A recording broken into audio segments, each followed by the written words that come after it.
Fala galera, História em Pauta número 11, dessa vez falando sobre historiografia palmarina com o historiador Adriano. Só lembrando, quem gostou do vídeo, clica no gostei, compartilha, curte e se inscreva no nosso canal no YouTube.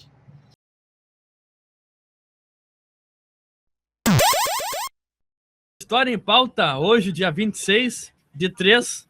Que mês é 3? Março de 2015. Então, a edição 11 do nosso programa História em Pauta, organizado aí pelo nosso grupo de estudo americanista Cipriano Barata. Então, estamos aqui com um grande convidado, aí, o Adriano Viaro. Antes de apresentar o convidado, dizer que hoje é aniversário de Porto Alegre, né? Lembrar a todos que nossa capital faz hoje 243 anos, eu acho. Então, deixar essa... Parabéns, Porto Alegre. Então. Tá, mais de parabéns, e o grupo de estudo saúda todos os porto-alegrenses, porque o nosso programa, lembrando, é de Porto Alegre para toda a América Latina. Toca lá a ficha. Então, o nosso conteúdo é historiografia palmarina, com o maior especialista nesse conteúdo aqui no Brasil, que é o grande Adriano Viaro. Então, a gente gostaria, inicialmente, aí o membro permanente do JCB, Fábio, que dê as boas-vindas aí ao nosso grande convidado. Seja bem-vindo, Adriano. Obrigado pela presença. E eu gostaria que tu se apresentasse para os nossos teleouvintes. Bom, primeiro, muito obrigado pelo convite, né, pela oportunidade. Aumentaram a minha responsabilidade agora como grande especialista em alguma coisa. Eu vou trazer as palavras do historiador Flávio dos Santos Gomes, né, que, claro que eu vou citar aqui de cabeça, então me perdoem que não vai estar perfeitamente colocado na íntegra, mas o Flávio, ele diz que é quase que inexplicável a ausência de dissertações de mestrado e teses de doutorado a respeito de Palmares.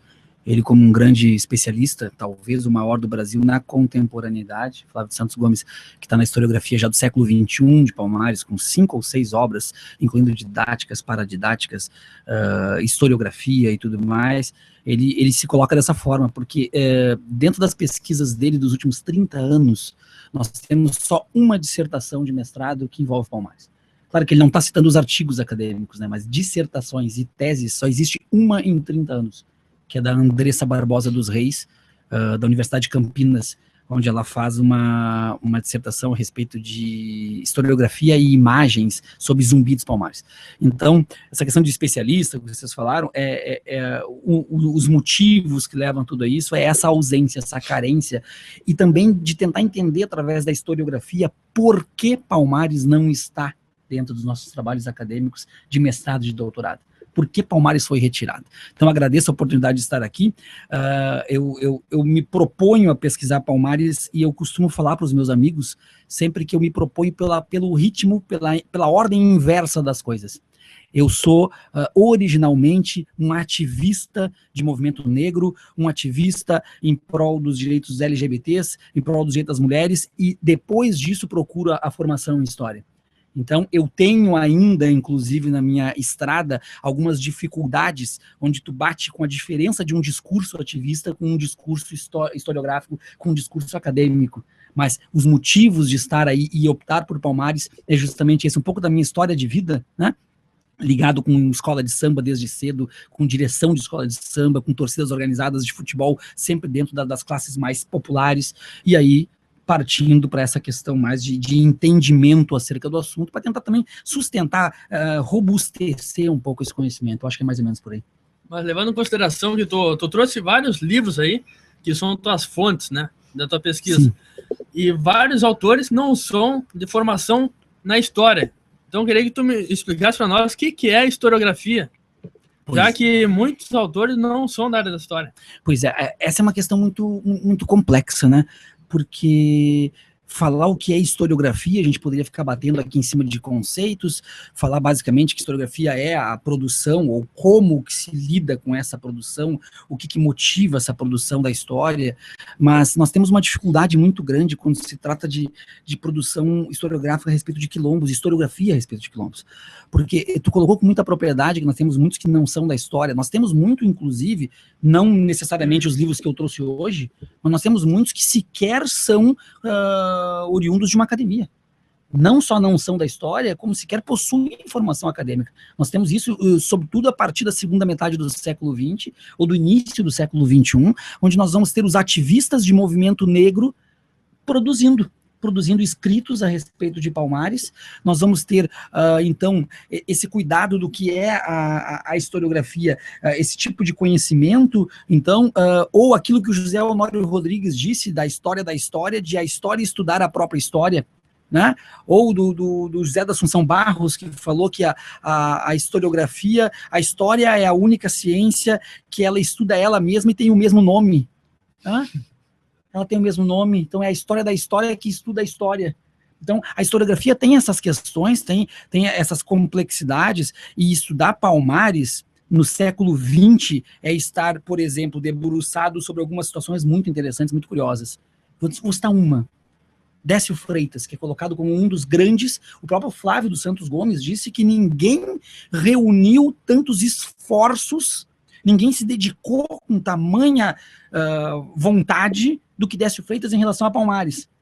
Décio Freitas é formado em Direito, é jornalista de profissão e historiador autodidata. Então, e combatido pela academia. E combatido pela academia por algumas questões muito pontuais. E que casualmente renderam frutos dentro da própria academia. Esse é o grande paradoxo da história. Ele é criticado pelas coisas que eu vou falar agora, mas ele rende frutos dentro da academia através disso. Por exemplo, Décio Freitas trabalha e impõe, inclusive a quem consulta ele, frases curtas, parágrafos curtos, ordem sempre direta, inexistência de notas de rodapé. Décio Freitas impõe isso. Eu, no meu mestrado, orientado pelo professor Dr. Mário Maestre, recebo o que de orientação?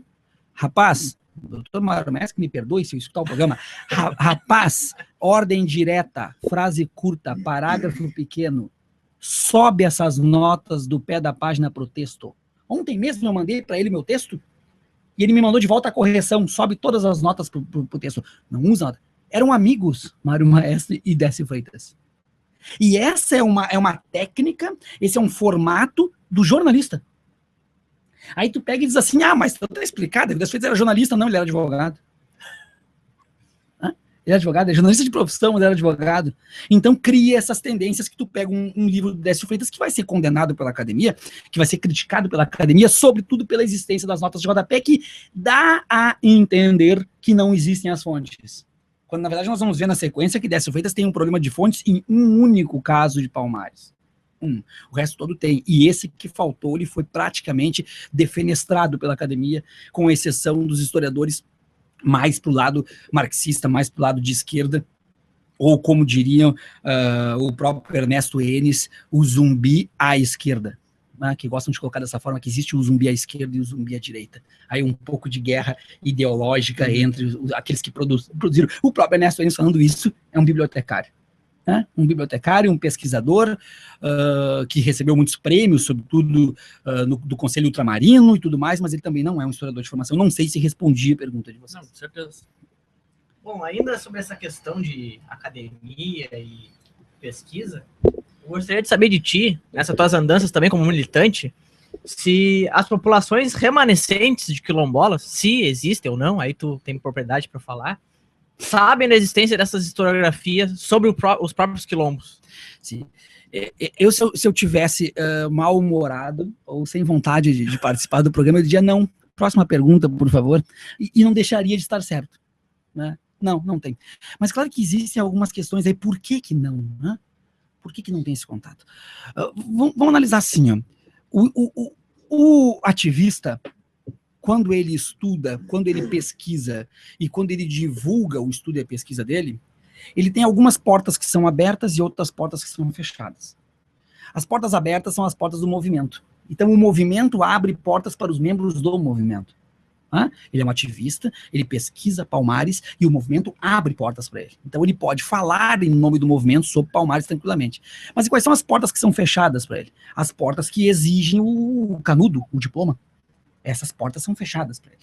Então aí entra onde? Entra o militante que tem o diploma, mas que não necessariamente tem o pertencimento. E neste caso, o ingresso principal de pertencimento, a inscrição social de pertencimento, não tem como fugir, é a cor. Sim. O ingresso de pertencimento no ativismo negro, eu não tenho. Não tenho esse ingresso. E por que é o ingresso de pertencimento que eu não tenho? Porque eu posso até ter o pertencimento, mas vai ser difícil de ingressar. Dentro daquela ideia realmente teórica de ingressos de pertencimento social, onde nós vamos ter lá atrás, na escola, por exemplo, no colégio. O que era o ingresso de pertencimento no colégio, nos grupos que nós participávamos? O tênis de marca. O tênis de marca era um ingresso de pertencimento naquele grupinho daqueles que tinham o tênis de marca. O que não tinha o tênis de marca poderia ser, por exemplo, um rapaz tão inteligente quanto aqueles, com as mesmas gírias que aqueles, com a mesma malandragem, o bonito tanto quanto eles e almejado, inclusive, pelas meninas e tudo mais, mas se ele não tivesse o tênis de marca, ele não ia andar junto com aquela turma. Ou uma nota de rodapé também. Ou uma nota de rodapé. Ele não ia andar com aquela turma. Então, o ingresso de pertencimento é a cor. Aí eu não tenho o ingresso de pertencimento, mas eu tenho o diploma. Então, eu vou fazer a palestra e vou levar. Aí, entrando na tua pergunta, se as comunidades remanescentes possuem esse entendimento, esse conhecimento da historiografia, aí tu tem o rapaz com o diploma que vai fazer esse trabalho, que vai levar nas escolas, por exemplo, onde estão também membros de comunidades remanescentes estudando. Mas e qual é o alcance disso? Eu, por exemplo, Adriano Viaro, eu dou palestras todos os anos sobre isso para 2 escolas. 2 escolas. O meu alcance é esse. Uma estadual e uma municipal. Por quê? Porque existe uma ONG de pesquisas e de informação e de estudos da comunidade negra, que entra com um edital na prefeitura, um edital no estado, que passa nesse edital e que me contrata para eu ir lá dar palestra. Então esse é um pouco o alcance, eles conhecem a partir disso. Agora, claro que eu já fiz cursos sem edital, por conta própria, junto com o movimento quilombista, que é um outro braço da causa negra, e aí fizemos para 40, 50 pessoas por ano. Isso. Te responder, eles têm conhecimento, esses 40, 50 que fazem um curso, esses 20, 30 que assistem uma palestra, essas 2 escolas que recebem um preparo, esses têm. Mas isso se dilui muito. Isso é diluído, porque não há uma repetição. E isso, infelizmente, não está na historiografia oficial, sobretudo do livro didático, esse conhecimento que possa levar para as comunidades remanescentes quilombolas, para que tenham efetivamente a construção de um conhecimento, e sempre lembrando que conhecimento é espaço de poder. Tu tira esse conhecimento, não tem espaço de poder. Eu tive uma briga muito grande semana passada, quando fomos lá na Câmara Municipal para tentar aprovar o feriado de 20 de novembro e não conseguimos, e a discussão que eu tive foi a seguinte: é só um feriado? Não, feriado também é uma forma de empoderar. Também. Porque a partir do momento que tem um feriado, naquela data, as crianças negras na escola vão voltar às suas ideias, seu pensamento e suas pesquisas escolares para aquela data, ela entra no calendário. Passa a empoderar. Enquanto isso não é dado, o próprio trabalho de levar para as comunidades remanescentes quilombolas esse conhecimento historiográfico fica prejudicado, porque não está no calendário. Se não está no calendário, ninguém vê. Tu identificou algumas correntes entre esses livros pesquisados por ti, na historiografia palmarina? Eu tenho uma dificuldade muito grande em relação aos ativistas. Vou ser bem franco com vocês. Eu tenho, por exemplo, historicismo, sobretudo antes do século XX, com Rocha Pita, Sebastião da Rocha Pita, português empedernido, e aí vai ter gente que vai dizer assim, mas o Rocha Pita nasceu na Bahia, sim, era assim que ele se dizia, português nascido na Bahia, porque é Brasil colônia, América portuguesa, não é Brasil, ele é português. Ele se coloca dessa forma do início ao fim.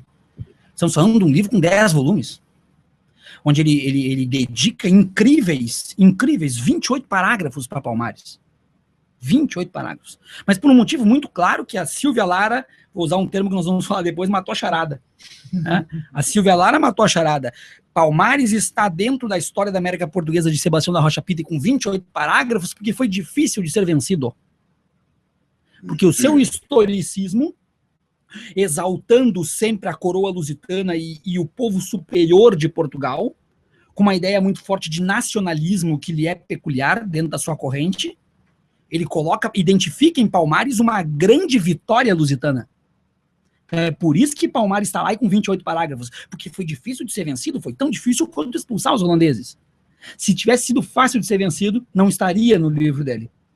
Então está ali porque os 10 volumes de História da América Portuguesa são formados por Rocha Pita, assim, ele colocou dentro aquilo que ele escolheu, foram capítulos de história, né?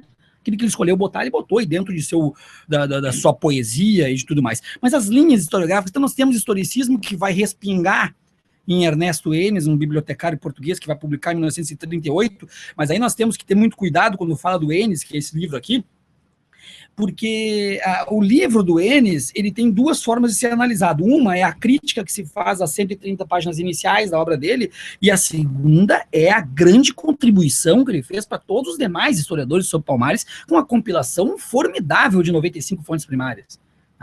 Então, existem as críticas ao que ele escreveu, mas tem isso. Tem o historicismo, tem o marxismo muito forte, isso século XX. Historicismo e marxismo, só que tem os ativistas. E eu vou ser bem sincero com vocês, eu não sei como defini-los em corrente historiográfica.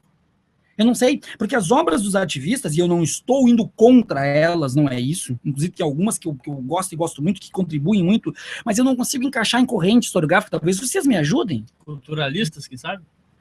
Talvez sejam culturalistas, mas é aí quando eu pego os que divergem entre si dentro de uma própria corrente culturalista, sobretudo em relação a questões pontuais de um culturalismo, quando voltamos para questões religiosas, por exemplo. Né? Existe uma briga muito grande sobre religiosidade em Palmares. Quem sabe idealistas? Talvez tu tenha matado a charada. Né?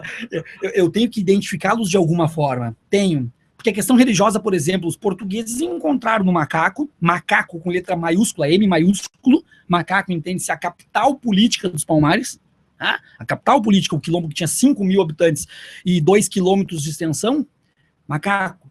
Os portugueses encontraram no macaco 3 estatuetas católicas dentro de uma capela. Isso não quer dizer, primeiro, que eles eram católicos. Segundo, não quer dizer que Zumbi era católico. Terceiro, não quer dizer nem que foram eles que levaram, que não foram plantadas. Quarto, não sabemos nem se realmente existiam essas estatuetas. Porque o grande problema para analisar Palmares, e isso tem que ser batido na mesma tecla sempre, mesmo que seja cansativo, para lembrar todos, Palmares não produziu nada de historiografia. Nós não temos produções palmaristas. Tudo o que nós temos são produções de holandeses, de portugueses, de paulistas, de pernambucanos. E estamos à mercê delas para interpretar e chegar na análise mais justa possível. Né? Então nós não sabemos nem se essas estatuetas não foram plantadas lá para justificar alguma coisa. Até porque a questão religiosa é uma das questões mais complexas de Palmares. Porque durante a invasão holandesa, os holandeses eles identificam em Palmares respingos de um catolicismo judaico. Por quê? Porque os holandeses querem criticar a cultura de Palmares comparando ela à dos portugueses, que são seus opositores naquele território. E depois os portugueses criticam a religiosidade palmarina dizendo que tem um quê de barbárie africana. Então eles tentam colocar, porque o protestantismo vai dizer que eles são católicos, e os católicos vão dizer que eles são africanos, africanistas. Então essa questão religiosa ela também está nas documentações colocada como justificativa para combate e para aniquilação. Então, dentro das correntes, eu acho que eu vou analisar pelo lado dos idealistas, sim, mas ainda não totalmente convicto, né? Mas eu vou fazer um outro recorte, vamos dizer assim, né? Digo, dentro da minha dissertação mesmo, né? Fechar todos os culturalistas dentro de um único bloco, para tentar comparar eles entre si. Talvez seja aí, e se for aí, vai nos agradecimentos da dissertação teu nome, né? Com certeza, você matar essa charada, né? E, Adriano, durante essa tua longa pesquisa sobre Palmares, tu consegue identificar alguma relação entre os quilombos dos Palmares e as resistências indígenas que a gente tinha na América? E pergunto mais ainda, se tu considera que o quilombo é tipicamente um movimento americano? Bom, vou começar pelo fim, né? Tipicamente americano eu vou ter que pesquisar mais. Realmente, eu não vou falar besteira aqui, né? Tem que falar mais.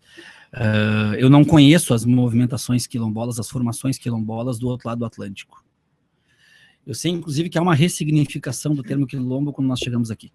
Tá? Nós teríamos alguma coisa parecida do outro lado do Atlântico, mas dentro de uma ideia absolutamente voltada para estruturas patriarcais de resistência à escravidão. Mas eu tenho que pesquisar mais. Isso aí eu vou deixar em branco assim, para vocês e vou anotar para depois levar. Agora, a questão indígena, tu disse, né? Isso. Nós temos 2 situações muito interessantes que precisam ser pesquisadas. Primeiro, 3, né? A primeira é que nós ainda temos um problema de visão monolítica acerca dos indígenas que prejudica muito, né? Muito. Os indígenas estavam a favor ou contra? Olha, estavam a favor, estavam contra, estavam neutro. de que indígenas nós estamos falando, né? Nós temos aqui nas obras do Ernesto Enes, por exemplo, registros de que todas as investidas militares contra Palmares, todas, tanto holandesas quanto portuguesas, pernambucanas e paulistas, tinham índios em suas tropas militares. Todas. E, ao mesmo tempo, existiam índios dentro de Palmares. Então, nós temos primeiro que quebrar essa visão monolítica, tentar fazer um mapeamento tribal indígena. Isso é um trabalho que leva muito tempo. Eu recomendo para vocês que tragam aqui o historiador Lauro Cunha, que é mestre em História pela Unicinos, amigo pessoal meu, posso inclusive falar com ele. Opa. Tá? Que ele tem 2 livros publicados sobre os índios Guarani.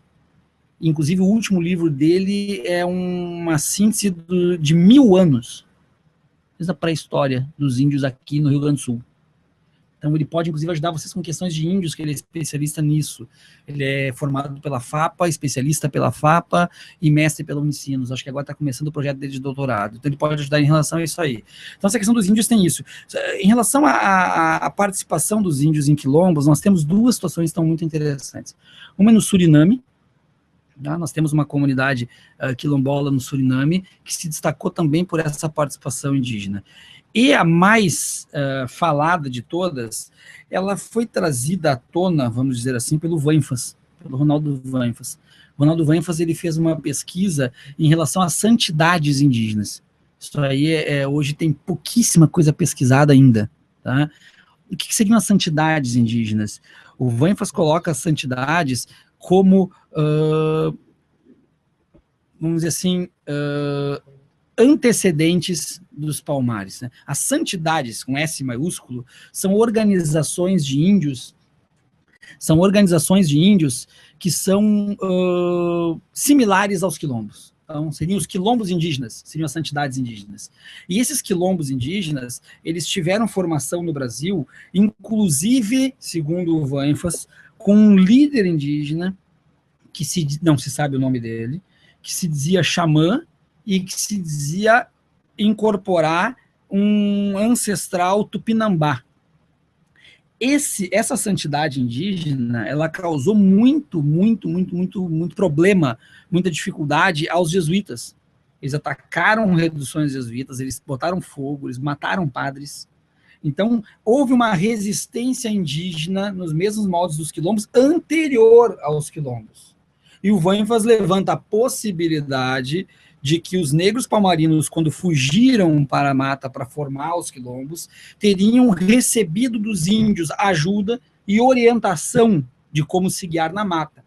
Porque antes do século XX, nós tínhamos aquela visão preconceituosa. Os negros foram para a mata porque estavam acostumados com mata. Acostumado com que mata, cara pálido? Parece que é tudo igual, mata da África com a mata do Brasil, estão em casa, né? Largou na mata, está em casa. Não, foram os índios, então, que teriam levado eles, orientado eles. E, em terceiro lugar, o Pedro Paulo Funari tem um livro pequenininho chamado Palmares Ontem e Hoje. Pedro Paulo Funari é arqueólogo. E ele fez esse livro, Palmares Ontem e Hoje, sobre arqueologia. E a arqueologia palmarina, que começou em 1990, sob orientação do Funari, tem descoberto N sítios arqueológicos permeados de cerâmicas indígenas. Então, isso comprova a existência e a convivência de índios com palmarinos em Palmares. Inclusive, foi o Funari que aumentou a quantidade de quilombos. Né? Antes do Funari, nós tínhamos 15 quilombos formando, então, os quilombos de Palmares, a confederação. Hoje já está em 20, desde das pesquisas. Mas parece que elas foram interrompidas por falta de verba pública. Não há interesse, né, de ir lá escavar Palmares, né? Mas esperamos que isso retorne. Então, o que eu tenho em relação a índios é isso aí. E agora, pulando um pouco de Palmares para o Rio Grande do Sul, tu tem conhecimento de quilombo no Rio Grande do Sul?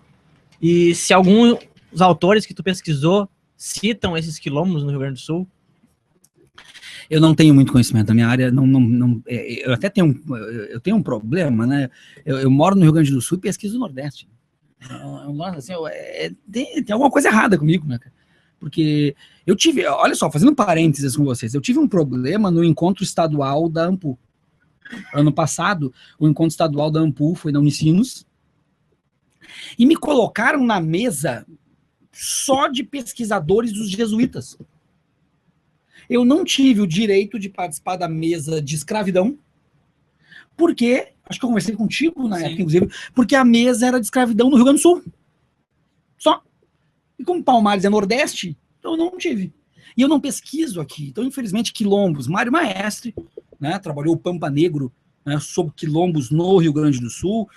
Adelmiro Fiabani, doutor pela Unicinos, mestre pela UPF, orientando do Maestre. Né? Tem um livro muito bom, Mato, Palhoça e Pilão, mas não é nesse livro que ele fala dos quilombos do Rio Grande do Sul. Ele tem alguns artigos que ele fala. Tá? O Maestre cita muito isso. E nós temos que ver a questão de qual recorte temporal nós estamos falando em relação a quilombos no Rio Grande do Sul, né? Que as comunidades remanescentes de quilombolas hoje são muito numerosas no Rio Grande do Sul, mas teria que fazer um mapeamento para saber qual é a origem deles realmente. Tem a família Silva, né? Aqui no Rio Grande do Sul. Tem a família Silva, perto do Guatemi, ali, né? Perto da Nilo Peçanha, a primeira a receber o credenciamento, ali, a oficialização. Em relação a isso, é importante estudar a colônia africana em Porto Alegre. E aí eu tenho outra indicação, vocês do Alexandre Barcelos, mestre pela PUC, recém defendeu a coisa dele, e a dissertação dele é sobre colônia africana em Porto Alegre. Então ele mapeia Bonfim, Rio Branco, Bacia, Petrópolis, e vê toda essa questão de quilombos e de resistência dentro de Porto Alegre. Infelizmente não tenho como aprofundar muito em quilombos do Rio Grande do Sul, porque eu tenho só contato do Mário Maestre em relação a isso aí, e não conheço muita coisa. Evidente que deve ter, sobretudo nessas compilações de artigos que as universidades fazem, que estão fazendo muito. Agora a moda é que as graduações tenham as suas monografias com no máximo 20 páginas, né? Nós estamos reduzindo, né, dissertação para 130, 120, tese para 200, 220, e as monografias em graduação para 20, no máximo 25 páginas. Então vamos vulgarizar os artigos, então. É que, na verdade, o que aumenta, né, o que ajuda a aumentar o conceito junto com os órgãos que dão bolsas e que dão tudo mais, né? A quantidade de publicação. Não a qualidade. Quantidade de publicação, a qualidade é questionável, né? Quando tu pega um monte de, por exemplo, faz administração de empresas na PUC, a tua monografia de conclusão de curso agora é um artigo.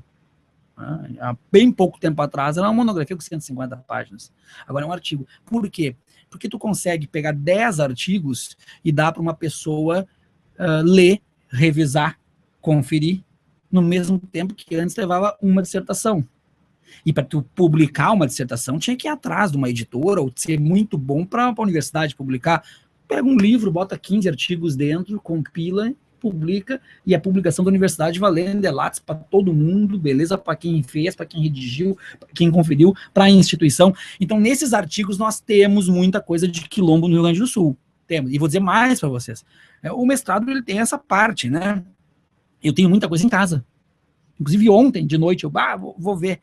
Eu tenho muita coisa em casa. Pelo título, tu vê que ali tem quilombo no Rio Grande do Sul. Mas e tempo para ler? Né? Tem que dedicar a dissertação. Quando acabar a dissertação, eu falei para minha companheira em casa, quando acabar a dissertação, eu acho que eu vou fazer a graduação de novo em casa. Porque tem gente que me fala assim, gurizada, porque a Revolução Francesa, porque isso eu digo, pô, eu nunca mais mexi em nada que eu aprendi na graduação. Daqui a pouco, tu não mexe mais, tu esquece os detalhes. Tu descobriu lacunas, então, no teu conhecimento. Exatamente. Porque tu começa a ser policiado no mestrado para que o teu conhecimento não seja mais, em hipótese alguma, aquele conhecimento que tu tinha na graduação. Aquele conhecimento não te serve mais. Não te serve, tu tem que te aprofundar mais em tudo. Mas daí tu tem que ter 30 horas por dia, né? E sendo sustentado pelo poder público, senão não vai poder trabalhar, não vai poder fazer nada. Então, quando acabar o mestrado, eu quero ler um monte de coisa em relação a isso, e cada vez tem mais coisas que eu quero ler, e aí também não dá, chega uma hora que não tem como, só se nós tivéssemos os olhos independentes, né? Um lê uma coisa e outro lê outra coisa, seria genial. Bom, Adriano, então até agora a gente fez uma introdução ao nosso conteúdo, agora que vamos chegar lá. Né? Agora ferrou tudo. Agora vamos chegar lá. O grande pioneiro. Tu concorda que foi o Nina Rodrigues? Qual foi o pioneirismo dele, o diferencial dele? Bom, primeiro eu vou fazer um acordo com vocês aqui, né?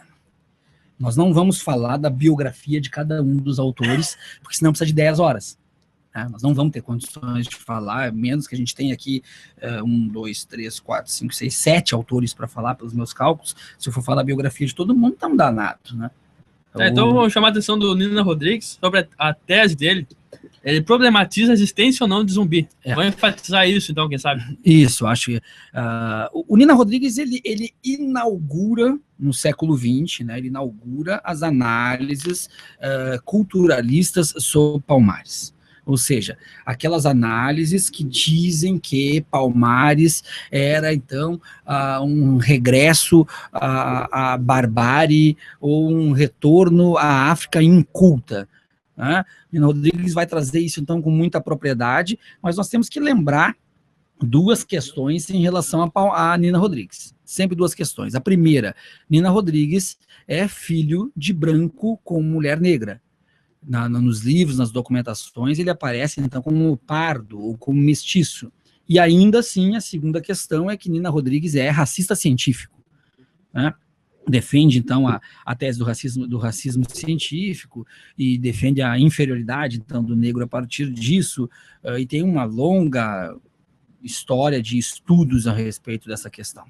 Em relação a Zumbi, Nina Rodrigues defende, então, a ideia de que Zumbi seria um líder, um posto militar. Inclusive, alguns autores, não só Nina Rodrigues, como outros autores que seguem a mesma linha, diriam que os negros, quando eram catequizados pelos jesuítas e identificavam, então, a divindade e aprendiam o que era Deus, diriam, esse, então, é o Zumbi dos brancos. Eu questionaria a Nina Rodrigues em duas situações em relação a isso. Primeiro, que os negros, nesse período, não foram catequizados. Começa por aí. Né? Os índios foram catequizados. E os negros não eram catequizados, eles eram só batizados. E eles não eram catequizados por uma questão muito simples. Quando tu catequiza alguém, ele torna-se cristão, e cristão não escraviza cristão. Então tu catequizava o índio como uma forma de não... E isso está no livro do Fernando Novaes, eu acho que é isso. Portugal e Brasil na crise do antigo sistema colonial. Acho que é isso. Onde ele deixa bem claro, então, que se catequizasse negro virava cristão e negro não escraviza negro, e que catequizar os índios também era uma forma de justificar a escravização do negro. O índio não pode ser escravizado porque está sendo catequizado, e o negro é só batizado para que se pague, sobretudo, taxa de batismo por cabeça para a igreja. Né? E com isso, então, tanto é que o Novaes, ele vai colocar uma questão muito interessante, né? Quando os holandeses invadem Angola, não tem mais de onde vir escravos para o Brasil, e aí há uma medida administrativa, política rápida da igreja, que proíbe a catequização do índio. Para quê? Para que o índio volte a ser escravizado, porque não tem mais de onde vir negro. E aí, quando 7 anos depois Portugal restaura Angola, a igreja baixa outra medida, agora mandando catequizar os índios, de novo. Porque agora tem de onde vir negros. Então, quando o Nina Rodrigues e outros autores colocam que os negros eram catequizados, e sendo catequizados eles diziam que Zumbi era o Zumbi dos brancos, eles não eram catequizados. Ele pode estar se referindo a uma outra situação, de repente, de apropriação de fé, né, de assimilação de fé. E segundo que ele coloca que seria uma patente militar, Zumbi, mas isso vai ser intensamente discutido e derrubado, essa tese, a partir da obra do Décio Freitas. Porque o Décio Freitas vai estudar um pouco mais as nomenclaturas, e o Nina Rodrigues, nesse momento, ele está bebendo muito na fonte do Rocha Pita. O Rocha Pita dizia que Zumbi, ou Zambi, como eles escreviam, significava Deus da guerra. Em algumas traduções, significava demônio. E o Décio Freitas vai identificar uma outra raiz, um outro tronco linguístico dentro do banto, que vai definir Zumbi, então, como o senhor, o militar, mas dentro das documentações fica muito claro para o Décio que mesmo que Zumbi signifique general, Deus ou líder, naquele período não teve outra pessoa com esse mesmo nome. Então, eles defendem cada um por um lado. Mas nós temos dificuldades aí, né?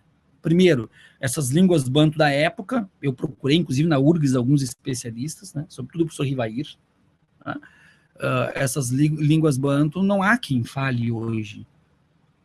E também, vou dizer uma coisa para vocês, né, que gravar um programa e dizer que não me escutem é meio complicado, né? Mas eu vou dizer uma coisa para vocês, ninguém sabe de onde que o Décio Freitas analisou e estudou essas línguas banto, e também não sabem de onde que o Nina Rodrigues estudou. Nós não temos referência na obra deles. Nós temos brigas entre si.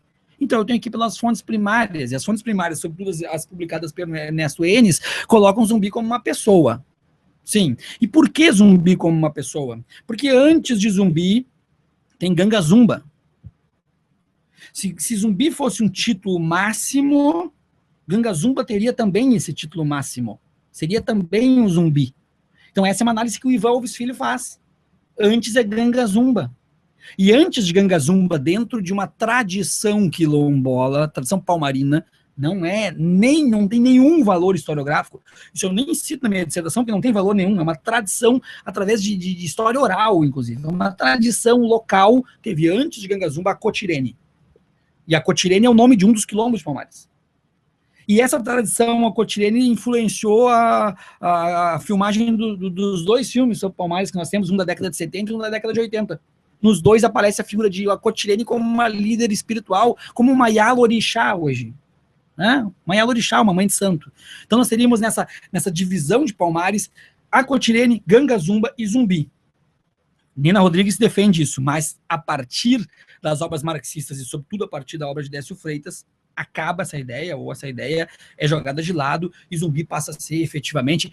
Agora, eu não tenho também como ser apenas um pesquisador, pelo menos eu não consigo ser um pesquisador sem dar a minha opinião. Não consigo. Tem aquela hora que meu orientador diz, tá, esse parágrafo aqui, cadê a fonte? A fonte sou eu. Não, mas como assim a fonte de tudo? Tá, mas então desculpa, né? Mas eu tenho a minha análise também, tenho aquilo que eu penso. Eu penso que, independente de ter tido mais de um zumbi ou não, o zumbi que nós estamos analisando, o zumbi que a documentação mostra como que surgiu, como que cresceu e como que morreu, este zumbi existe. Se existiram outros zumbis, não foi este. E esta foi a ideia de Nina Rodrigues, ter outros zumbis para se misturar com esse e deslegitimar esse. Não, esse existiu e está aqui em fonte primária. Os portugueses se referem a ele. Os holandeses se referem a ele. Inclusive tem aqui a carta de quando ele é decapitado. Tem a carta de quando ele é empalado na entrada de Olinda, como exemplo. Tem a carta. Inclusive está ali dizendo na carta que o pênis dele é arrancado e colocado na boca, junto da cabeça. Isso os livros didáticos não trazem, só trazem a cabeça. Claro, um pouco de moralismo. Sim. Né? E por que o pênis está na boca? Uma forma de punição, sobretudo alguma conduta de orientação sexual duvidosa para a época em relação a zumbi. Mas isso é um outro assunto. A homofobia da época. Olha aí. Mais uma questão para analisar. Um outro historiador que tem uma certa relevância na historiografia dos Palmares é o José Francisco da Rocha Pombo. Gostaria que tu falasse um pouco sobre os méritos dele nessa questão dos Palmares. Nenhum. Nós temos que entender o seguinte, o Rocha Pombo, na obra dele, que foi reeditada a vida inteira, é um livro didático. E isso daqui é um livro didático. É um absurdo, né? Se tu der para uma criança ela derrubar, ela pode morrer batendo a cabeça assim, isso aqui. Isso é um livro didático. Então, o Rocha Pombo, aqui a parte que ele fala de Palmares, é um livro didático com poucas ilustrações, né? Diferente de hoje em dia. Tem bem menos que hoje em dia, né? Bem menos, claro. Esses livros didáticos eram basicamente formados escritos para o Colégio Pedro II no Rio de Janeiro, né? Nós temos que entender que o Colégio Pedro II no Rio de Janeiro forma filhos da elite até hoje, e muito mais na época. Na época, talvez, ele formasse os únicos que estudavam na cidade do Rio de Janeiro, né? Então, o Rocha Pombo não tem contribuição, e eu não tenho nenhum tipo de receio de falar isso. Por que não tem contribuição? Porque Palmares, na obra do Rocha Pombo, é feito de repetições, eu não vou culpar ele, é um livro didático. É feito de repetições, ele repete o Rocha Pita, ele repete o Nina Rodrigues, né? Ele repete os primeiros viajantes holandeses, mas repete através, né, a PUD. Ele não tem nenhuma originalidade. Né? Mas ele tem um problema. Né? Contribuição nenhuma, porque não tem originalidade, mas ele tem um problema. Que eu quero tanta coisa que eu vou morrer querendo, né? Eu quero futuramente fazer uma análise só em cima de todas as edições do livro do Rocha Pombo em relação a Palmares. Porque eu identifiquei um problema na pesquisa, só que eu não sei onde nasceu o problema. Mas o problema que eu identifiquei foi o seguinte, Eu tenho aqui a sexta edição, e eu tenho também a quinta em casa. Tá? Eu comprei as duas. Tem a sexta e tem a quinta. E nessas duas que eu tenho, na sexta e na quinta, eu vou ler para vocês um pedacinho final aqui. Tá? Assim caiu em 1694 o último reduto dos Palmares, ao cabo de mais de 50 anos de lutas com que se afrontou a sociedade colonial. Isso está na sexta e está na quinta. Ele está definindo na última frase das páginas de Palmares que Palmares acabou em 1694. Bom, se ele fala que Palmares acabou em 1694, Zumbi não existe para ele, porque Zumbi morre em 1695. 20 de novembro de 1695, dia da consciência negra. Ele está terminando Palmares um ano antes de Zumbi. Vamos pensar juntos. Isso aqui é um livro didático. Eu estou retirando do conhecimento dos jovens que estão sendo formados a existência de Zumbi, num período republicano onde não há interesse da simbologia em torno de uma liderança negra. Nós estamos reconstruindo os nossos símbolos na pátria. Não há interesse. Então, Zumbi não está aqui. Mas eu pensei assim, bom, como tanta gente antes deles, nos períodos anteriores, sobretudo no Imperial, depois da formação dos institutos históricos e com a publicação de suas revistas, onde efetivamente não havia interesse de trazer Zumbi, não havia, colocava-se Zumbi de fora. Beleza. Porém, o Ernesto Enes, e foi aí que me deixou muito curioso, eu acho que eu não vou nem localizar aqui, mas daí eu cito para vocês. O Ernesto Enes, ele cita Rocha Pombo, eu não vou achar, ele cita Rocha Pombo, e quando ele cita Rocha Pombo, ele diz que na edição que ele tem, que é uma edição ilustrada deste livro, Tinha falta da ilustração. uma edição ilustrada deste livro, feita exclusivamente para as escolas.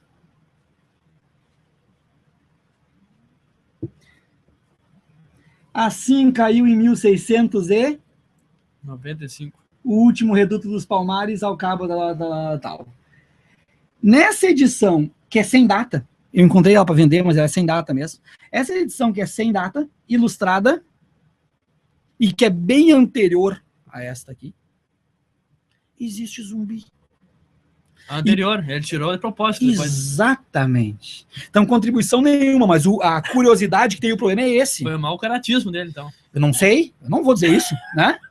Eu não sei, mas alguém tirou Zumbi do livro didático por algum motivo, em algum momento. Então eu quero pegar, porque são parece que 18 ou 19 reedições, eu quero pegar todas e ver em que momento acabou. Qual a evolução, né? Inclusive muda um termo que eu teria que pesquisar por que esse termo muda também.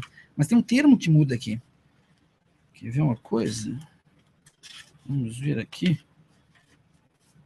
O bom de fazer esse tipo de programa é que tu pode folhear a página, né? Eu vou na televisão fazer programa, até para piscar tem que pedir licença. Ó. Olha só a diferença do termo que nós temos aí. 50 anos de lutas com que se afrontou ali a sociedade histórica, sociedade colonial. Quer dizer que só na colônia existia história. Tem uma coisa errada aí, porque aqui ele muda o número, né? O ano. Passa a ser o ano que Zumbi morreu e bota o fim de Palmares no ano que a gente coloca realmente, que acaba com Zumbi. E aqui é antes. E outra coisa, que nesse aqui, que não tem, ele tem uma nota de rodapé, onde ele bota questões conexas à lenda de Zumbi. Então ele está informando aqui que existe a lenda de Zumbi. Não a história, lenda. E que não valeu a pena citar, mas está aqui questões conexas. E nessa edição ele cita. Só que se fosse só uma questão de lenda, beleza, tranquilo. Mas e por que mudar a data? Aqui ele está considerando a lenda, então, como história. E aqui ele mudou. E essa mudança de sociedade histórica para a sociedade colonial. Então, voltando à pergunta, qual é a contribuição de Rocha Pombo essa? Essa é a exclusão do Zumbi. É a exclusão de Zumbi por algum motivo e que eu espero saber algum dia, descobrir por que Zumbi foi excluído, por que foi mudado de histórica para colonial, por que o ano muda de 94 para 95, dentro de um historiador que foi tudo. Na verdade, na época era normal as pessoas serem tudo, né? Eu vou pesquisar as biografias e fico espantado. Todo mundo foi tudo, cara. É uma coisa impressionante. O que ele foi? Ele foi escritor, ele foi poeta, acho que fez uma rima é poeta, né? Eu acho que é isso aí, porque Dom Pedro era poeta, né? Então, ele foi escritor, ele foi poeta, ele foi historiador, ele foi membro da Academia Brasileira de Letras, inclusive existe um estudo a respeito dele, que foi onde eu fiquei sabendo o número de reedições.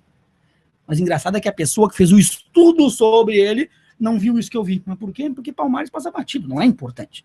Né? Mas tem esse estudo onde fala que ele era membro da Academia Brasileira de Letras, e olha só, pasmem, pelo menos eu me pasmei, né? Pelo fato de ele ser membro da Academia Brasileira de Letras, tudo o que ele escreveu foi legitimado. Isso é, no mínimo, reducionista, né? Então quer dizer que, vamos lembrar Mário Quintana, né? Quando ofereceram para o Quintana fazer uma estátua de bronze dele, descuidado, né? Um erro em bronze é um erro eterno. Né? Quintana era um frasista acima de tudo, né? Realmente, um erro em bronze é um erro eterno. Porque se eu estuprar alguém, a estátua está feita. Fazer o que com a estátua, né? Então quer dizer que o cara ele foi legitimado? Tudo que ele escreveu era legitimado porque ele era da Academia Brasileira de Letras. Então ele foi tudo um pouco, mas a grande questão sobre Palmares, e agora eu tenho que fazer um parênteses, diz qual foi a contribuição de Rocha Pombo sobre Palmares, né? Ele pode ter contribuições maravilhosas sobre o resto, eu não sei. Não sei mesmo. Né? Mas sobre Palmares, ele repetiu e excluiu, sem sabermos por quê, e mudou essa data. Já que só um parênteses rapidinho, já que todos os membros da Academia Brasileira de Letras são legitimados, isso acontece também com José Honório Rodrigues? Tudo que ele escreveu foi legitimado? Eu não conheço tudo que ele escreveu, né? Mas o que ele escreveu a respeito de Rocha Pita vale, no mínimo, ser lido. No mínimo. Pena que eu não trouxe o livro do José Honório Rodrigues, né? Esse historiografia do período colonial. O José Honório Rodrigues, ele coloca a Rocha Pita, para citar de cabeça, assim, ele coloca a Rocha Pita como anti-tudo. Vocês conseguem imaginar isso? Ele coloca a Rocha Pita como anti-tudo. O José Honório Rodrigues. E coloca num parágrafo. Ante ele mesmo. Não. Ante tudo que nós entendemos hoje como humanos. Ele era anti-negro, anti-índio, anti-Brasil, anti-colônia, pró-Portugal. Portugal. Então esse é o Rocha Pita. Então lê o Rocha Pita e ter cuidado. José Honório Rodrigues, se tudo é legitimado, eu não sei, mas o livro dele, desse historiografia, é realmente muito bom pela abordagem que ele faz e, sobretudo, para quem está pesquisando historiografia, né, pela questão biográfica dos autores, né? Porque eu me obrigo, dentro do meu trabalho de mestrado, a iniciar todos os capítulos por biografia e nem todos os autores a gente consegue ter acesso a questões biográficas. Nem todos. E aí tem que ir atrás, te vira. Tem que ter. Então tá, nosso programa tá chegando ao final, nós vamos cada um fazer uma última pergunta. Vou fazer a minha finaleira aqui. Havia propriedade privada da terra em Palmares? Havia propriedade privada na terra de Palmares. A gente tem que trazer, indiscutivelmente, Décio Freitas para o debate, né? Porque nós temos 3 autores, tem vários, na verdade, mas tem 3 autores que proporam divisões de Palmares, vamos dizer assim, que linha do tempo de Palmares, né, de forma distinta. E aí a gente vê, através dessa análise do tempo, bem a questão ideológica, né? Porque enquanto Décio Freitas divide Palmares entre a primeira etapa de Palmares, período, vamos dizer assim, embrionário de Palmares, depois o período de Gangazumba e depois o período de Zumbi, né, que seria uma divisão clássica de Palmares, sobretudo porque o Palmares de Zumbi muda o sistema político, o sistema de governo. Né? O sistema de governo, segundo Décio Freitas, o segundo de governo de Palmares de Gangazumba é comunalista. E aí ele coloca ali todos os líderes, o salão do conselho, as eleições com o braço levantado. O Décio também, ele pintou um Palmares com toda como eu posso dizer, a propriedade jornalística dele. Né? Ele desenhou um Palmares, não fugindo das fontes primárias, não, mas colocando aquela escrita jornalística junto. Então ele cria esse ambiente, desenha esse ambiente. O outro autor, então, que eu vou trazer, é o Ivan Alves Filho, que vai fazer uma divisão diferente. Né? O Ivan Alves Filho vai colocar Palmares numa primeira fase organizando-se produtivamente, então a sua estrutura agrícola, né, a sua estrutura de animais, de gados e tudo mais. Num segundo momento, Palmares organizando-se estruturalmente, então com a formação dos seus quilombos, e muito com a tipologia criada pelo Décio. O Décio traz a tipologia dos quilombos agrícolas, quilombos metalúrgicos e tudo mais. E num terceiro momento, Palmares que se expõe, ou é exposto às forças militares dominantes, e vai ter que criar então sua organização militar. Então essa é a divisão de Ivan Alves Filho. E o terceiro que eu vou trazer, que eu disse que mostra a questão da ideologia, é a divisão que o Nina Rodrigues fez, né? Vejam bem, se eu tenho um Décio Freitas que faz Palmares anterior, Palmares de Ganga Zumbi, Palmares de Zumbi, e tem um Ivan Alves Filho que faz Palmares produtivo, Palmares físico e Palmares militar, eu tenho um Nina Rodrigues que coloca Palmares derrotado pelos holandeses, Palmares derrotado pelos portugueses, Palmares derrotado pelos pernambucanos. Mais eurocêntrico que você. Olha a perspectiva que tu tá fazendo, né? É o Palmares derrotado. Palmares derrotado. Deslegitimando a própria luta, né? Exatamente. Então, se tem propriedade de terra, eu tenho que pegar Décio Freitas, Ivan Alves Filho, pegar a questão comunalista no período de Ganga Zumba e entender tradições também subsaarianas acima de tudo.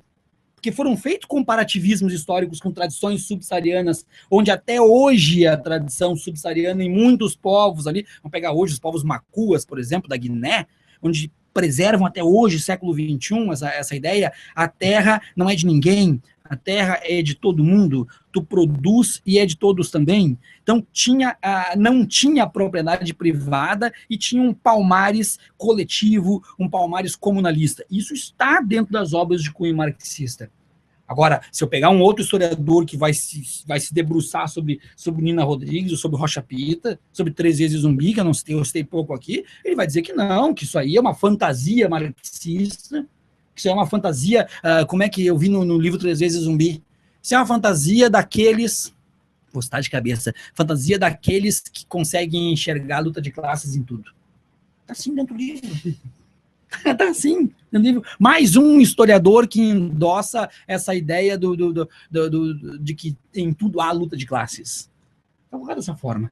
Então, existir a propriedade privada, eu tenho que comparar, eu tenho que olhar. E se eu entender que os palmarinos, vou pegar uma nomenclatura definida pelo Ivan Alves, pelo Flávio dos Santos Gomes, palmaristas, ficou aquela briga, palmaristas, o Ivan Filhos definiu palmaristas, pegando uma sugestão, inclusive, do Alencastro, Luiz Felipe de Alencastro, acho que é Luiz Felipe de Alencastro, né? É, o Alencastro, pegando a sugestão. Vamos pegar assim, vou fazer uma comparação, então. Os palmaristas eram oriundos da onde? Seria uma leviandade aqui chegar e afirmar de onde é que eles são. Só que nós temos um fato histórico em fontes primárias que dizem que negros que foram capturados de Palmares para serem reescravizados diziam para as classes dominantes, né, e para aqueles que estavam lhe reescravizando, diziam que tinham sido retirados ou que queriam voltar para Ngola Janga. Os palmarinos nunca se referiam àquela região como Palmares. Palmares é o nome que o português colocou, é o nome que o holandês colocou porque tinha muitas palmeiras. Os habitantes de Palmares chamavam Palmares, segundo esses documentos, de Ngola Janga. Traduzindo para o bando é Pequena Angola. Então nós podemos mapear que os palmarinos, em sua grande maioria, teriam vindo de Angola. Vindo de Angola, nós vamos comparar as tradições de Angola do período colonial com Palmares. Angola, no período colonial, não tinha propriedade privada. E aí a gente consegue chegar a alguma ideia. Vamos para a última pergunta. Como última pergunta, na verdade é uma pergunta que é uma contribuição do nosso professor Walter, lá da FAPA, que colocou a seguinte questão para o nosso convidado. Como os livros didáticos apresentam a figura de Zumbi dos Palmares, antes da lei 10.639 de 2003, que é a lei que obriga a ter ensino de história da África que foi complementada pela 11.645 de 2008, que colocou a questão indígena junto dentro dela, né? Nós vamos considerar o Rocha Pombo ou não considerar nessa história de livros didáticos? Acho que é um exemplo já, né? Assim, ó, os livros didáticos contemporâneos, eu só tenho contato com eles pós-Lei 10.639, porque eu comecei a lidar com isso após 2003, né? Após 2005, 2006. Então eu não tinha esse interesse. E hoje eu tenho contato com livros didáticos bem anteriores à Lei 10.639, né? O contato que eu tenho com livros didáticos é com Rocha Pombo e com os livros do século XIX. Os livros do século XIX eu analisei alguma coisa porque eu faço. Até porque, para vocês entenderem também, século XIX não se fala em Palmares e Zumbi. Se eu tenho um capítulo inicial do período colonial com 40 páginas e tenho um capítulo final, do Brasil República com 70 páginas, que vou ter que dividir em 2, o século XIX, o período Brasil Imperial, eu tenho 20 páginas. E a pau e corda. Por quê? Porque no período imperial se criam, então, os institutos históricos e geográficos, e só o IAGA, Instituto Arqueológico e Geográfico Alagoano, hoje Instituto Histórico e Geográfico Alagoano, mas antigamente IAGA, só o IAGA que vai abordar Palmares, porque por ser alagoano, ele tinha que manter a proposta dos institutos, que era difundir a história local. Então só ele vai trazer Palmares. Por quê? Porque alagoano é daquele local. Os demais não vão trazer. O modelo de quilombo não era um modelo a ser seguido na historiografia. Hipótese alguma. Nós estamos criando os clubes republicanos, estão criando o seu panteão de heróis, e já foi identificado que é Tiradentes o herói. Não vai vir Zumbi, não vai vir nada. Então nós temos meia dúzia de artigos em revistas, e só, não temos mais nada no período imperial falando sobre isso. Então eu tive que me debruçar sobre os livros didáticos. E, sobretudo, sobre os livros do Colégio Pedro II, que é quem cria os Filhos da Elite. E o mais famoso de todos, eu não preciso olhar todos, porque são todos repetição um do outro. O mais famoso é do Matoso Maia, que vai publicar 5 edições do seu livro didático. E nessas 5 edições, o Matoso Maia é o primeiro autor, e essa é uma contribuição dele. É o primeiro autor a revisar a morte de Zumbi. É o primeiro a acabar com a ideia do suicídio se jogando do penhasco de uma forma poética criada por Rocha Pita, e trazer, então, a morte de Zumbi no enfrentamento, traído por um seu escravo pessoal e entregue. É uma questão muito Jesus Cristo e Judas. Uma coisa impressionante. Porque o Soares, que é o escravo mais próximo, trai Zumbi e vai até Zumbi para apontar quem é o Zumbi para que os bandeirantes enxerguem. Só não dá um beijo no rosto, mas é o primeiro a dar facada. A facada é o sinal, matem que é esse.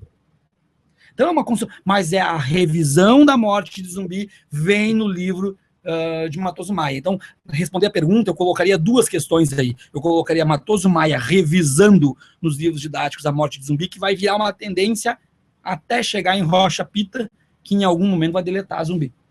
Então, é isso que nós temos nos livros didáticos anteriores à lei, muito por cima, mas é o que eu posso contribuir. Perfeito. Então tá, o grande Adriano Viaro provou na prática que é um especialista em Zumbi. Tá bom. Então eu quero que tu diga as tuas palavras finais aí, o que tu acha que é importante, não foi citado, e já adiantando aqui um grande agradecimento aí a tua aceitação, participar do nosso programa aí. Bom, primeiro, eu vou começar pelo fim, né?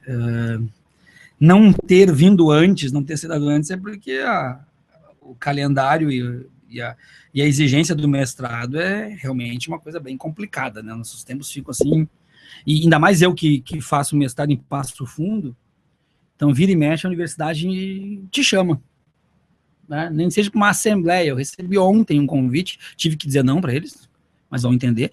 Recebi um convite ontem para uma assembleia da Associação dos Pós-Graduandos. Eu não vou para Passo Fundo, eu vou para uma assembleia da Associação dos Pós-Graduandos, né? Tem como ir. Mas esse é o problema de quando tu estuda longe, né? Estuda em Passo Fundo, mas é uma grande universidade, uma estrutura assim que te surpreende quando tu chega. Agradeço a participação, agradeço o convite. Acho que a gente conseguiu conversar, pena que esse assunto é um assunto para muito tempo, né? Muito tempo mesmo. Alguns autores ficaram de fora, né? Cara, não só autores ficaram de fora, como eu diria Teve aquele que matou a charada e nem chutou. Autores ficaram de fora, mas eu diria até que períodos inteiros ficaram de fora, né? Períodos, por exemplo, teria que fazer 3 programas no mínimo para falar sobre isso. Então eu agradeço a participação, agradeço o convite, e diria que em relação a Palmares, uma coisa precisa começar a ser feita e seguir sendo feita, né? Sobre Palmares, que é recortá-lo, né? Eu acredito que recortá-lo o máximo possível, acabar com essa tendência que se tem sempre de analisar Palmares. Quando se analisa Palmares, não se analisa nada. Essa é a grande verdade. Então, acho que nós temos que recortar Palmares. Pegar, por exemplo, eu fiz um artigo semestre passado, posso mandar para vocês se vocês quiserem. Eu fiz um artigo de Palmares e o conceito de região. Fiz. Há espaço no nosso blog lá para publicação. Tá? Ele vai ser publicado num livro na UPF, então depois que for publicado eu posso, né? Ele vai ser publicado. Então, Palmares e o conceito de região, então pode ser recortado Palmares e dentro de um contexto de história social pode ser feito. Por exemplo, eu acredito que tenha que ser pesquisado Palmares somente em relação ao acordo de 1678, que nós não falamos e que é o momento crucial de Palmares. A guinada em cima da história de Palmares é o acordo de 1678, porque é a proposta de paz da capitania para com os palmarinos, depois das inúmeras tentativas frustradas de acabar com Palmares. Ali morre Gangazumba e ali assume Zumbi. Mas acordos não se fazem entre estados? Pois é, né? Só que se tu tem mais tempo, eu explico, né? Tu define. Não temos. Então, deixamos para uma outra hora, porque esse acordo tem muito pano para manga. Então, vamos esperar que chova a caixa de e-mails pedindo que eu retorne, né? E aí eu venho aí para a gente analisar outros recortes. Então, o meu recado final é esse. Eu creio que Palmares tenha que ser recortado em diversos temas, micro temas, para que ele possa ser analisado na sua plenitude, o que ainda não está acontecendo. Muito obrigado a todos. É isso aí. Tá certo. Convidado Adriano Viaro falando um pouco sobre a historiografia dos Palmares, a historiografia palmarina. Agradecimento ao convidado, agradecimento ao Rafael Freitas. E em breve, mais História em Pauta, temporada 2015. Até mais.